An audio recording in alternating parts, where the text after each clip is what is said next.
Telecontacto, la nueva era de la televisión.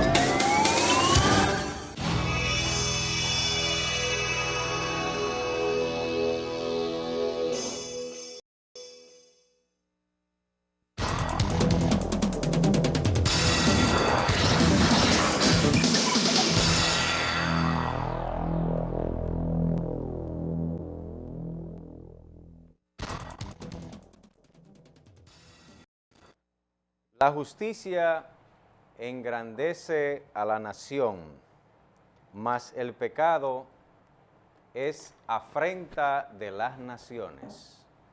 Proverbio capítulo 14, versículo 34. Bienvenidos una vez más a su programa Educación Jurídica, llegando a todos ustedes por este medio televisivo, Telecontacto, la nueva imagen de la televisión dominicana. En este primer segmento, pues vamos a hacer un comentario acerca de las imágenes y sonidos que puedan ser captados a través de las redes de comunicación y la utilidad que estos podrían tener para ser usados como datos, como medios de prueba en un proceso penal. Pues bien, amigos televidentes, la verdad que causa una gran controversia el que los órganos persecutores, entiéndase pues las diversas fiscalías del país, pues puedan tener acceso a las comunicaciones y que estos datos luego puedan ser utilizados en contra de un ciudadano. Lo primero que debemos de establecer es que la comunicación, pues, es una necesidad muy importante, nadie pone en duda este asunto, es decir, es una actividad importante entre los seres humanos, porque a diario nos estamos comunicando, precisamente porque la vida misma implica comunicación para poder mantener en movimiento, para poder mantener en funcionamiento la misma vida en sociedad, de manera que la comunicación pues representa una alternativa vital, diría yo, para mantener nuestra convivencia social. Pues bien, en materia penal es importante el uso de ciertas comunicaciones para esclarecer precisamente hechos penales. Aunque entendemos que resulta muy controvertido, ¿verdad? Como dije anteriormente, que el órgano persecutor pues tenga acceso a comunicaciones que son privadas, ¿verdad? Íntimas, comunicaciones íntimas entre las personas. Y que luego estas informaciones pues puedan utilizarse como un presupuesto para sustentar una acusación en contra de un ciudadano. Pues bien, la ley protege el llamado derecho a la intimidad. La ley protege lo que se llama en derecho el honor personal.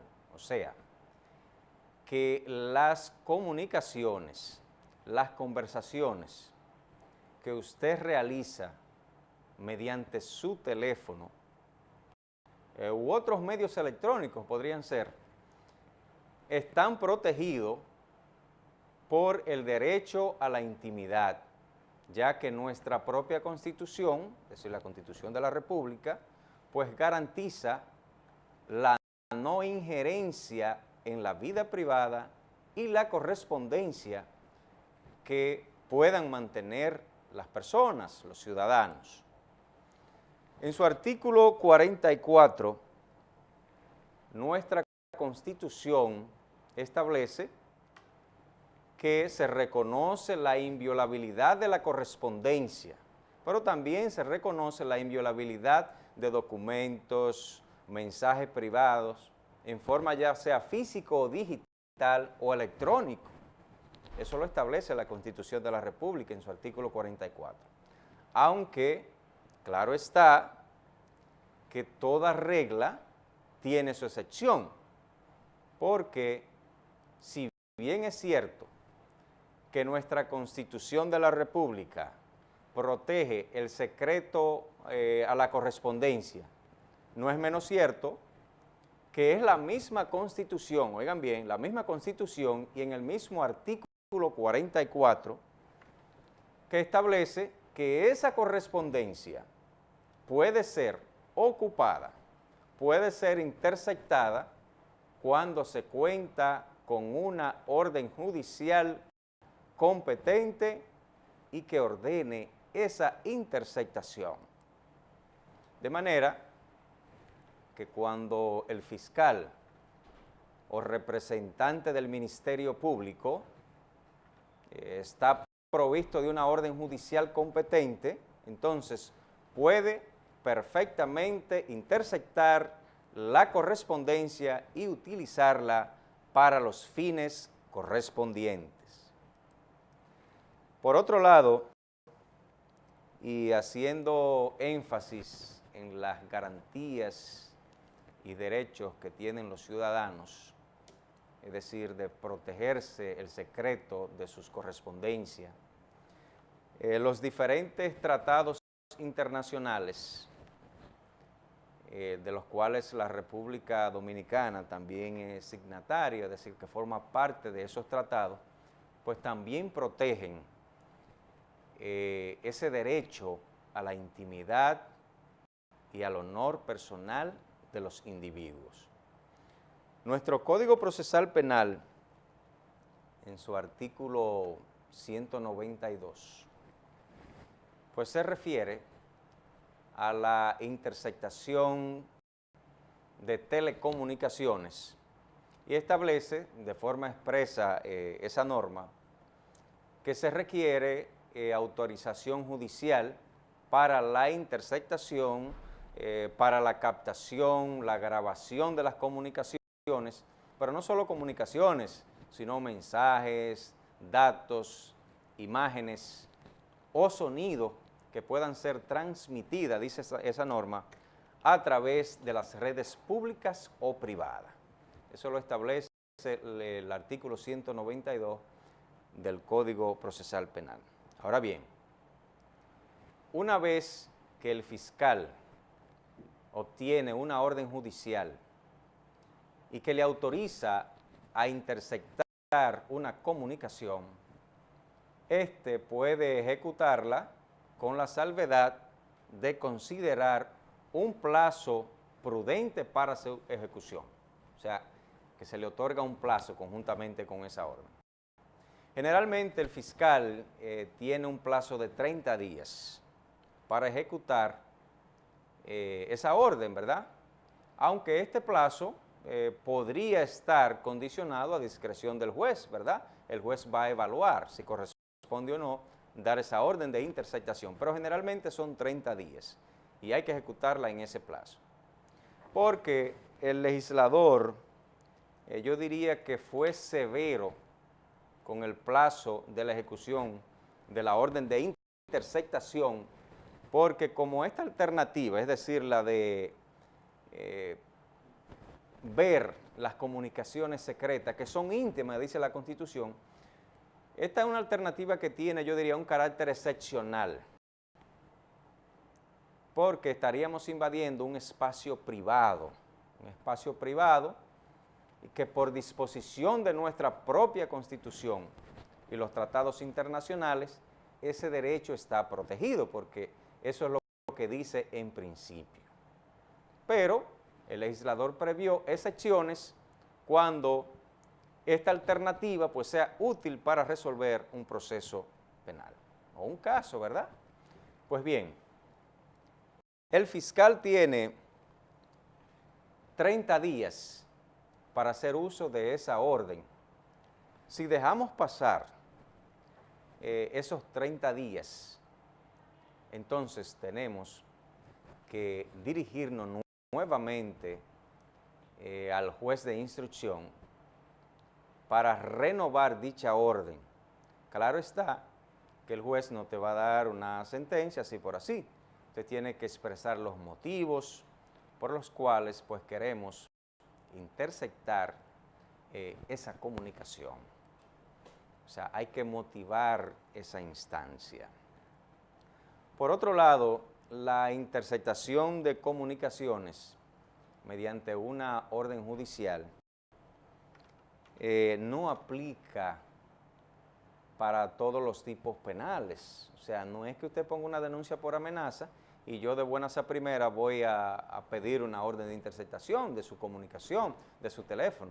O sea, solo aplica, de acuerdo al Código Procesal Penal, para aquellos tipos penales que conlleven una sanción máxima o que supere los 10 años de prisión.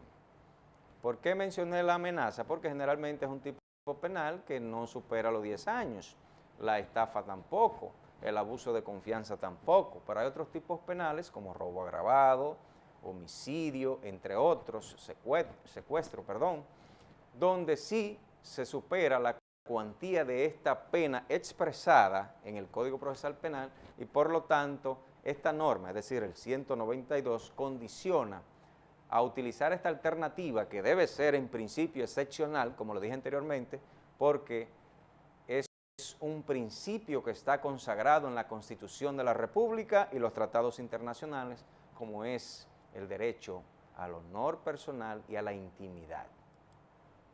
Pues bien, en algunos casos, una investigación, cuando nosotros abrimos una investigación, les asignamos, es decir, una calificación jurídica, y esa calificación jurídica muchas veces es provisional, porque no tenemos todos los detalles de ese caso, y le asignamos pues una calificación jurídica provisional. Y podría darse el caso que en principio el fiscal, ¿verdad?, pida al juez de instrucción autorización para la interceptación, porque en este momento quizá considera que concurre un tipo penal determinado que en principio, entiende el fiscal, supera los 10 años de sanción. Eso puede darse.